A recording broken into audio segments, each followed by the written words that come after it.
मुल्क की शुमाली सरहद पर वाक़ देहातों की मजमूई तरक्की के लिए काबीना ने नतीजे पर मबनी वाइब्रेंट विलेज प्रोग्राम को दी मंजूरी। स्ट्रेटेजिक लिहाज से अहम शुमाली सरहद के 19 अजला के 2,966 गांवों को 2025-26 तक 4,800 करोड़ रुपए की मजमूई लागत से किया जाएगा तैयार। कैबिनेट कमेटी बराए सिक्योरिटी ने इंडो तिब्बत बॉर्डर पुलिस की 7 नई बटालियन और एक सेक्टर हेडक्वार्टर की तश्कील को दी मंजूरी। इसके लिए 9,400 करोड़ रुपए की रकम की गई मख्तस। जिंसकार वादी को जोड़ने के लिए एक नई शंकुला सुरंग की तामीर को भी काबीना ने दिखाई हरी झंडी।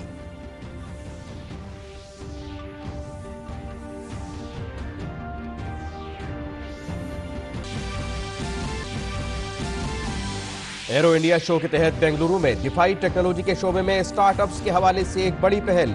80,000 करोड़ के 260 से ज्यादा मुआहदों पर किए जाएंगे दस्तखत। एयर शो में नजर आई तेजस की तेजी।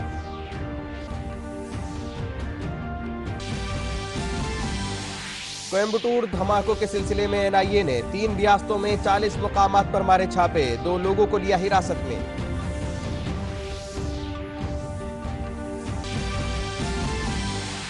बीजेपी ने मेघालय इंतखाबात के लिए जारी किया मंशूर। 7वीं तनख्वाह कमीशन को नाफिज करने का किया वादा। नागालैंड में भी बढ़ गया इंतखाबी जोश। त्रिपुरा में कल होने वाली पोलिंग के लिए इलेक्शन कमीशन की तैयारियां जारी। और सीबीएसई के 10वीं और 12वीं के बोर्ड इम्तिहानात आज से हुए शुरू। 38 लाख से ज्यादा तलबा इम्तिहानात में कर रहे हैं शिरकत। मुल्क और बैरून मुल्क 7,000 से जायद इम्तिहानी मराकिज किए गए कायम। नाज़रीन आदाब, खबरनामे में आपका इस्तकबाल है और अभी तक की हम खबरों के साथ मैं मोहम्मद नौमान।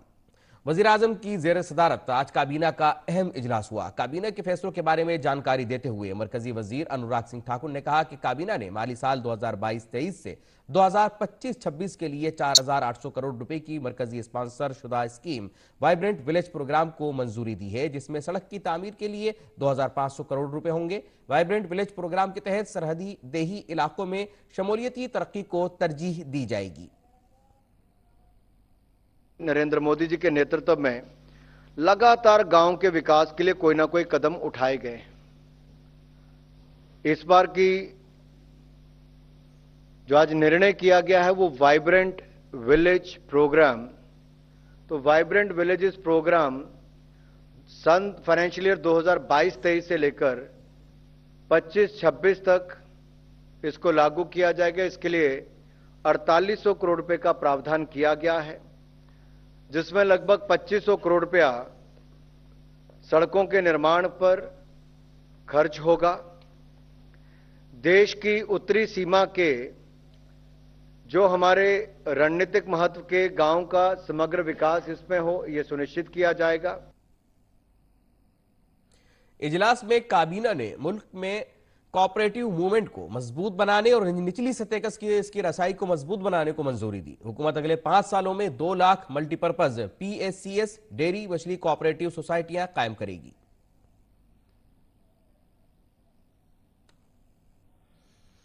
बंधन की तकरीब में मुख्तलिफ भारतीय गैर मुल्की दिफाई कंपनियों और तंजीमों के दरमियान शराकतदारी के लिए 80,000 करोड़ रुपए की तखमीनी सरमायाकारी के साथ 266 मुफाहमतनामों पर दस्तखत किए जाएंगे। इस मौके पर वजीर दिफा राजनाथ सिंह ने कहा कि हुकूमत ने दिफाई मैन्युफैक्चरिंग सेक्टर में FDI में इजाफा किया है और स्ट्रेटेजिक पार्टनरशिप के मॉडल के साथ आगे बढ़ रही है।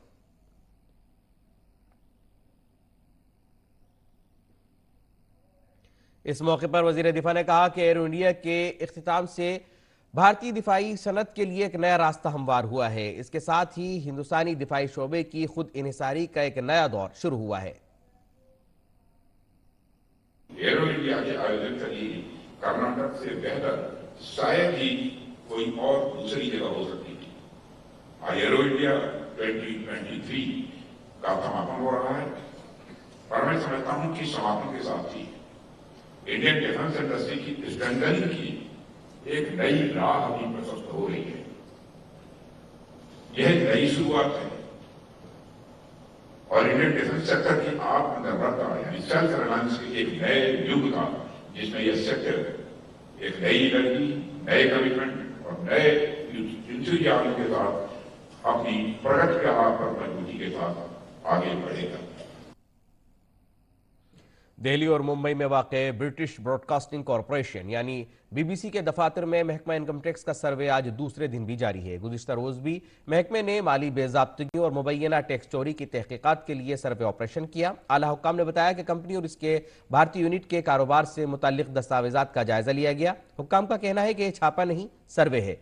साथ ही बरतानवी हुकूमत ने कहा है कि वो इस मामले पर नजर रखे हुए है। अगर जराए पर यकीन किया जाए तो बीबीसी के अकाउंट्स और इलेक्ट्रॉनिक लॉजिस्टिक्स को चेक करने में काफी वक्त लग रहा है। ऐसे में महकमा इनकम टैक्स की कार्रवाई में काफी वक्त लग सकता है।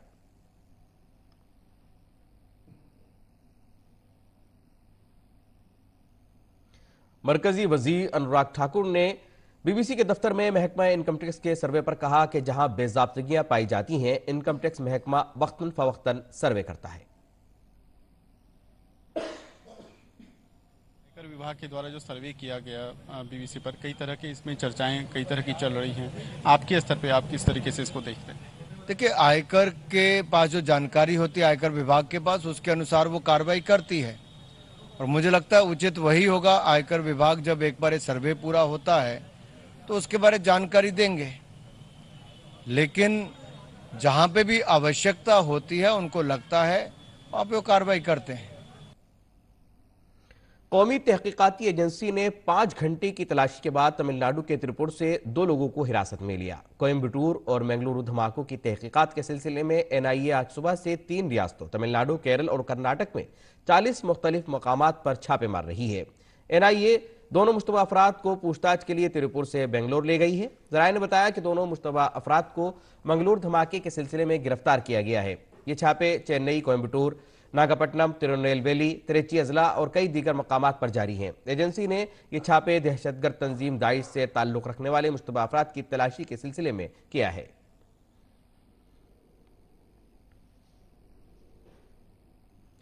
वजीर खारजा डॉक्टर एस जयशंकर और फिजी के सदर रातो विलियम मेवलिली ने 12वीं आलमी हिंदी कॉन्फ्रेंस का इफ्तिताह किया। फिजी के नादी में 2 रोज़ा तवील कॉन्फ्रेंस का एहतमाम वजारत खारजा, हुकूमत हिंद, हुकूमत फिजी के ताउन से कर रही है। कॉन्फ्रेंस का मरकजी मौजू हिंदी रिवायती मसनूई जहानत तक है। इफ्तिताह के मौके पर फिजी के वजीर आजम सितोवेनी रबुका, वजीर मुमलिकत बराए उमूर खारजा वी मुरलीधरन, उमूर दाखिला के वजीर मुमलिकत नित्यानंद मौजूद थे।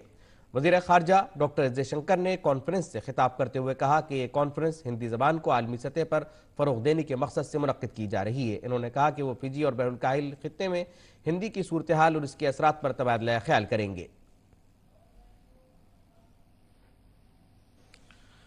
विश्व हिंदी सम्मेलन जैसे आयोजन में स्वाभाविक है कि हमारा ध्यान हिंदी भाषा के विभिन्न पहलुओं, उसके वैश्विक उपयोग और प्रचार प्रसार पर रहे। वास्तव में यही वो विषय हैं जिन पे अगले कुछ दिनों में हमारा ध्यान केंद्रित रहेगा। हम फिजी और प्रशांत क्षेत्र तथा गिरमिटिया देशों में हिंदी की स्थिति और आईटी, आर्टिफिशियल इंटेलिजेंस, सिनेमा और साहित्य के हिंदी पर प्रभाव जैसे कई मुद्दों पर चर्चा करेंगे। वजीर दिफा राजनाथ सिंह ने डिफेंस इंडिया स्टार्टअप चैलेंज 9 के आगाज का ऐलान किया है। अपने खिताब में उन्होंने कहा कि मुल्क में स्टार्टअप्स के लिए जो माहौल बनाया गया है वो नौजवानों के लिए किसी एजाज से कम नहीं है। वजीर दिफा ने कहा कि मुल्क में स्टार्टअप्स की तादाद 1 लाख तक पहुंचने वाली है। इसके साथ ही वजीर दिफा ने कहा कि मुल्क में नौजवानों के लिए कुछ नया सोचने और कुछ नया करने का माहौल बनाया गया है।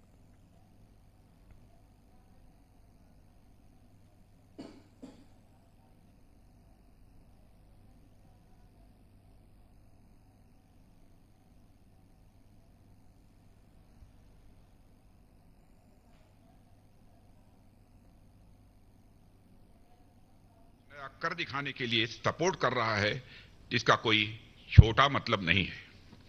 इसका बस यह मतलब नहीं है कि हमारे युवा अपने पैरों पर खड़े हो जाएं। इसका मतलब बस यह भी नहीं है कि हमारे युवाओं को रोजगार मिल जाए और वे कुछ रोजगार औरों के लिए भी पैदा कर सकें। कुछ है जो इन सबसे भी महत्वपूर्ण है, जिसे हमारे देश को तलाश है, और वह महत्वपूर्ण चीज है हमारे युवाओं के भीतर से एक जेम्स वाट, एक Newton, Edison Einstein, CV Raman, JC Bose या डॉक्टर होमी जहांगीर भाभा को खोज निकालना जो इतिहास की धारा को मोड़ सकें और मानवता को कुछ नई और मीनिंगफुल चीज दे सकें। डिस्क 9 से खिताब करते हुए वजीर दिफा ने कहा कि आजादी के 75 साल बाद डिजाइन ओवर डेस्टिनी के रास्ते पर आगे बढ़ने का ये मौका है। एक हमारा मंत्र होना चाहिए, डिजाइन ओवर डेस्टिनी, यानी हम अपने पुरुषार्थ, अपनी क्षमताओं और अपने संकल्प से अपनी डेस्टिनी को के डिजाइन की ओर आगे बढ़ें, उसका निर्माण करें। हमारी डेस्टिनी है आने वाले 25 वर्षों में दुनिया की टॉप इकोनॉमी बनना। हमारी डेस्टिनी है कि science and technology super power बनना। अमृतकाल ही इसके लिए सर्वोत्तम काल है और आप जैसे युवा ही देश की डेस्टिनी के सर्वोत्तम डिजाइनर हैं। डीडी न्यूज के नुमाइंदे सुधीर यादव ने बेंगलुरु में एरो इंडिया नुमाइश का जायजा लिया। एरो इंडिया 2023 की खास तौर पर बात करें तो जो स्टैटिक डिस्प्ले है उसमें मेक इन इंडिया की साफ तौर पर झलक दिखाई गई है। HAL के जो स्वदेश निर्मित विमान हैं उनको यहाँ दर्शाया गया है, चाहे रशियन ओरिजिन का सुखोई 30 MKI है जिसको HAL यहाँ निर्मित करता है, उसके पास यहाँ का लाइसेंस है, या हम दूसरे जो भारतीय वायुसेना के विमान हैं उनको भी यहाँ दर्शाया गया है। तेजस यहाँ दर्शाया गया है। HAL जितने भी और हेलीकॉप्टर बनाता है, चाहे LUH लाइट यूटिलिटी हेलीकॉप्टर की बात करें, लाइट कॉम्बैक्ट हेलीकॉप्टर की बात करें, उन सबको यहाँ दर्शाया गया है। वो यहाँ स्टैटिक डिस्प्ले के लिए रखे गए हैं और खास तौर पर जिस तरीके से मेक इन इंडिया की धमक पूरी दुनिया में आगे बढ़ रही है उस चीज को साफ तौर पर यहाँ दर्शाया गया है। बेंगलुरु सेंटर स्टेज है एरोस्पेस इंडस्ट्री का और उसमें किस तरीके से बेंगलुरु और इसके आसपास की कंपनियां बेहतरीन तरीके से काम कर रही हैं, किस तरीके से और जो सारे जो मॉडल्स यहाँ रखे गए हैं। LCH की बात करें, लाइट कॉम्बैट हेलीकॉप्टर है जो इससे पहले अभी हाल ही में कल की बात करें तो भारतीय जो थल सेना प्रमुख हैं जनरल मनोज पांडे, उन्होंने LCH का सॉर्टी लिया था। मिराज 2000 यहाँ है, सुखोई 30 MKI है। ये सारे जो प्लेन है वो यहाँ रखे गए और ये साफ तौर पर दर्शाते हैं कि भारतीय सेना की जो ताकत है वो किस तरीके से बेहतरीन तरीके से आगे। कैमरामैन स्मृति रंजन के साथ सुधीर यादव, DD न्यूज, बैंगलोर। मुल्क में सड़कों, शाहराहों और एक्सप्रेसवे की तेजी से तरक्की हो रही है। इसी सिलसिले में Delhi Vadodara Mumbai Greenway express way के पहले हिस्से के खुलने के बाद मुसाफिरों का काफी वक्त बच रहा है। दिल्ली से जयपुर का फासला अब आधे वक्त में तय हो रहा है। देखिए ये रिपोर्ट। मुल्क के सबसे तवील ग्रीन एक्सप्रेसवे यानी दिल्ली वडोदरा मुंबई एक्सप्रेसवे के पहले हिस्से के इफ्तिताह के बाद इस पर गाड़ियों की आमदोरफ्त शुरू हो गई है। सोहना से दौसा तक का पहला हिस्सा इतवार को वजीर-आजम मोदी ने कौम को वक्फ किया था। इस एक्सप्रेसवे पर ड्राइवर 120 किलोमीटर फी घंटा की रफ्तार से 4 पहिया गाड़ियां चला सकते हैं। यही नहीं, इस एक्सप्रेसवे पर इस रफ्तार से चलने वाली गाड़ियों के दरमियान फासला आम एक्सप्रेसवे से 4 गुना ज्यादा रखा गया है। यानी तेज रफ्तारी से चलने वाली गाड़ियों के दरमियान 250 मीटर का फासला होना जरूरी है। इस सेक्शन के खुलने से दिल्ली से जयपुर तक के सफर का वक्त आधा रह गया है।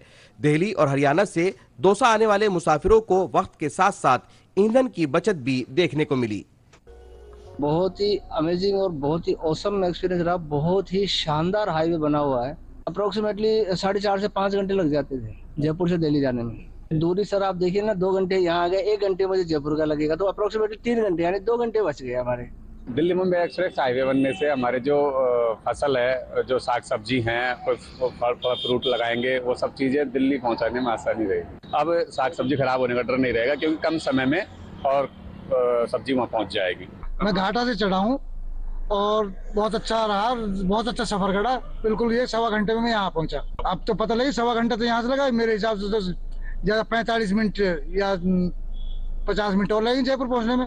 मुल्क के सबसे तवील ग्रीन कॉरिडोर पर optical fibre, cable, pipeline, solar energy और वाटर हार्वेस्टिंग के खुसूसी इंतजामात हैं। इस दौरान सफर करने वाले लोगों ने एक्सप्रेसवे को ट्रैफिक के साथ साथ माशी तरक्की का महवर करार दिया। मुसाफिर मोदी हुकूमत का शुक्रिया भी अदा कर रहे हैं। अलवर से जयपुर जा रहे हैं, बस बहुत शानदार 140 पे गाड़ी चली है और मजा आ गया। मेरे हिसाब से 1-1.25 घंटे में अलवर से यहाँ पहुँच गया मैं। तो हम अलवर से चले, एक्सपीरियंस बहुत बढ़िया रहा। एक्सपीरियंस तो क्या है, गाड़ी की स्पीड हमने जो सेट की उसको ब्रेक भी नहीं मारना पड़ा फरीदाबाद से आ रहे हैं, जयपुर जा रहे हैं, हार्डली 2 घंटे, पहले 4 घंटे। दिलचस्प बात यह भी है कि इस एक्सप्रेसवे पर टोल टैक्स का निजाम ना होने की वजह से टोल टैक्स नहीं लगाया जा रहा है, जिसकी वजह से सफर का मजा दोबाला हो रहा है। एक्सप्रेसवे के दोनों अतराफ ग्रीन कॉरिडोर बनाए गए हैं। इसके साथ ही तमाम जदीद तरीन सहूलियात से आरास्ता दिल्ली वडोदरा मुंबई ग्रीन एक्सप्रेसवे हिंदुस्तान की तरक्की की रफ्तार की कहानी भी बयां कर रहा है। दौसा से संतोष तिवारी की रिपोर्ट, डीडी न्यूज उर्दू खबरें। और दिव्यांगों को बाइख्तियार बनाने का महकमा 16 से 25 फरवरी तक मुंबई में दिव्य कला मेले का इनेकाद करेगा। समाजी इंसाफ और तफवीज़ इख्तियारात के मरकजी वजीर डॉक्टर वीरेंद्र कुमार कल दिव्य कला मेले का इफ्तिताह करेंगे। इसमें 24 रियासतों के लिए वोकल फॉर लोकल बनाने का एक मौका होगा और अपने दिव्यांग फनकारों और कारीगरों के जरिए तैयार करदा मसनूआत यहाँ देखी और खरीदी जा सकती हैं। 10 रोज तक चलने वाले इस दिव्य कला मेले में दिव्यांगों, फनकारों और मारूफ पेशावरों की परफॉर्मेंस समेत सकाफती सरगर्मियों और प्रोग्रामों की एक सीरीज शामिल होगी। तकरीब में शायकीन मुल्क के मुख्तलिफ इलाकों से अपने पसंदीदा खानों से भी लुत्फानंदोज हो सकते हैं।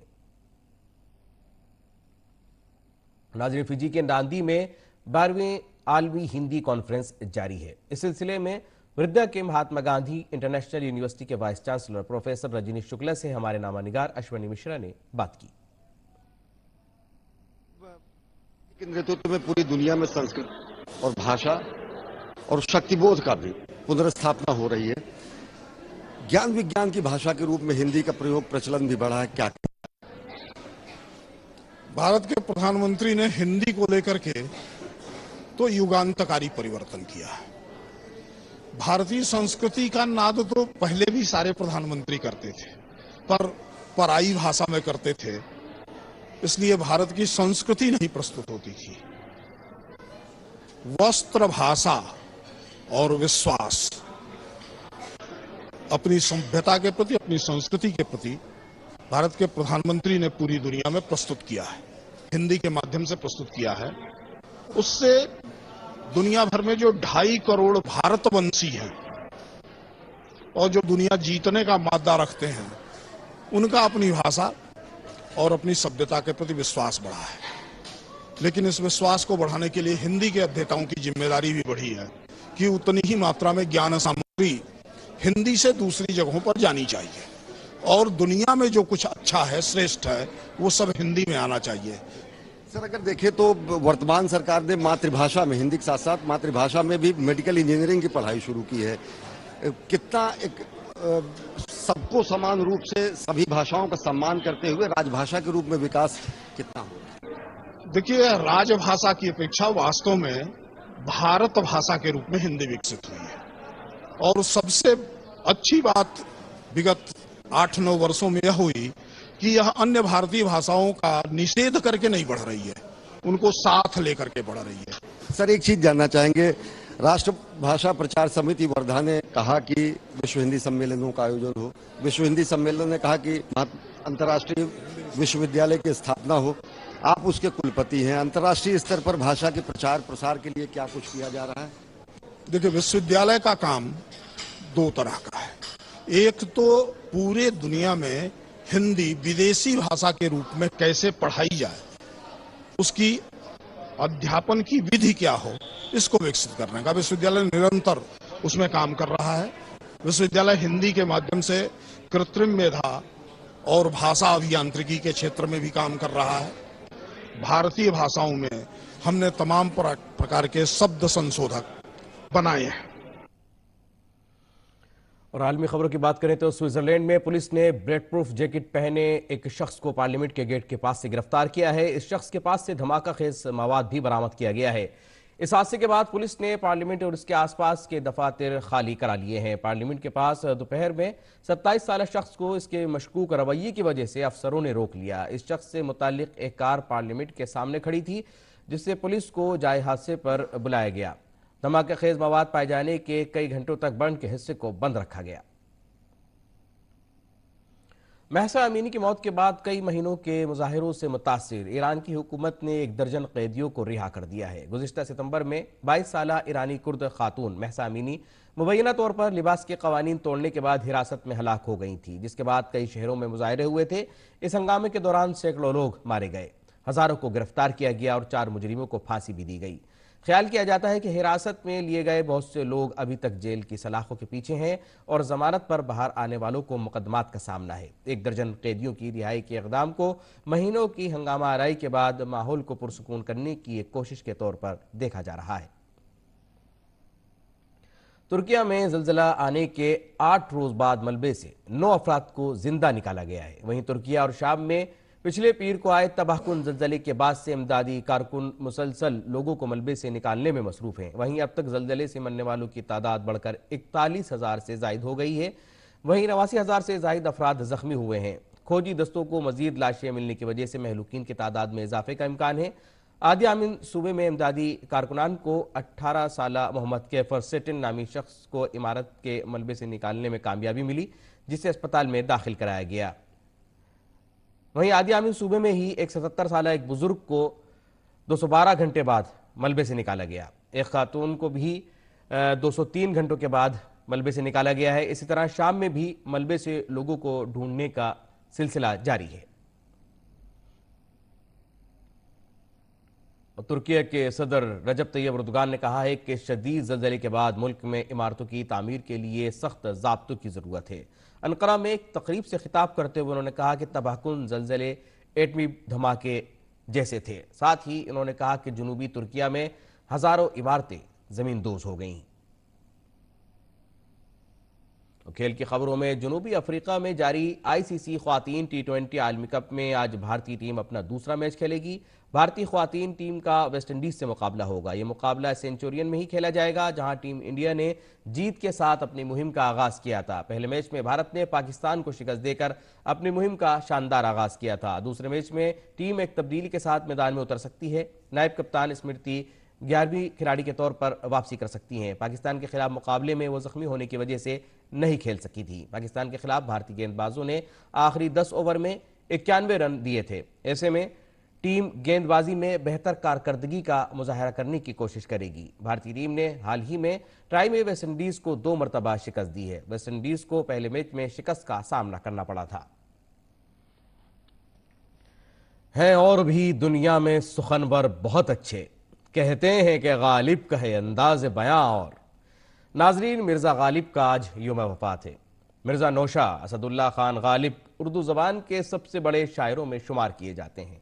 गालिब की अजमत का राज उनकी शायरी का हुस्न और बयान की खूबी ही नहीं है, बल्कि उनका असल कमाल यह है कि वो जिंदगी के हकाइक और इंसानी नफ्सियात को गहराई में जाकर समझते थे और अपने गहरे दाखिली तजुर्बात को बड़ी सादगी से आम लोगों के लिए बयान कर देते थे, जो शायरी में सबसे ज्यादा मुश्किल फन है। आइए इस मौके पर मिर्जा गालिब को खिराज अकीदत पेश करते हैं उनके इन अशार के साथ कि रगों में दौड़ते फिरने के हम नहीं कायल, जब आंख ही से ना टपका तो फिर लहू क्या है। मोहब्बत में नहीं है फर्क जीने और मरने का, मोहब्बत में नहीं है फर्क जीने और मरने का, उसी को देख कर जीते हैं जिस काफिर पे दम निकले। आइए अब इनकी गजलों से महजूज होते हैं। कौन जीता है तेरी जुल्फ के सर होने तक, हम तुमको खबर होने तक खाक हो जाए, हम तुमको खबर होने तक। दिल ही तो है न संगो खिश्त, दर्द से भरना आए क्यों, रोएंगे हम हजार बार, कोई हमें सताए क्यों।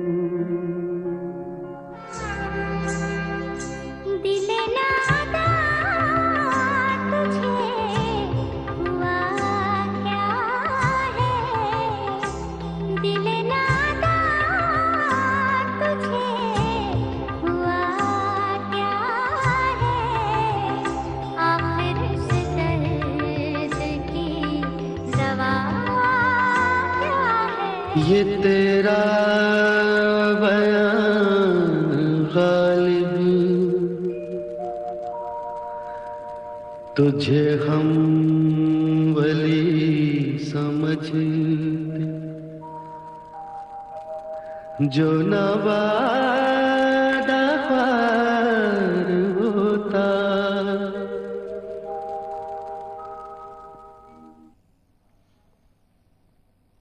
और नाज़रीन, अब वक्त है आपसे रुखसत होने का, लेकिन जाने से पहले आपको बता दें कि मारूफ फिल्मी अदाकार रणधीर कपूर का आज यौम पैदाइश है। पेश हैं उन पर फिल्माए गए कुछ नगमे, आप इनसे लुत्फ अंदोज हो और हमें दें इजाजत। आदा पुर का बासी हूँ मैं, लक्ष्मण मेरा नाम, सीधी सादी बोली मेरी, सीधा साधा काम हो, पर हूँ बड़ा अलबेला हो, 100 के बराबर अकेला हो, गुम है किसी के प्यार में दिल सुबह शाम, पर तुम्हें लिख नहीं पाऊं मैं उसका नाम। हाय राम, हाय राम, और एक ही गुंजन है मेरा दिल, कब से संभाले तो रखा है दिल, तेरे लिए, तेरे लिए, तेरे लिए, तेरे लिए, तेरे लिए, अम्मा अम्मा। आने जा ढूंढता फिर रहा वो तुम्हें रात दिन, मैं यहाँ से वहाँ, मुझको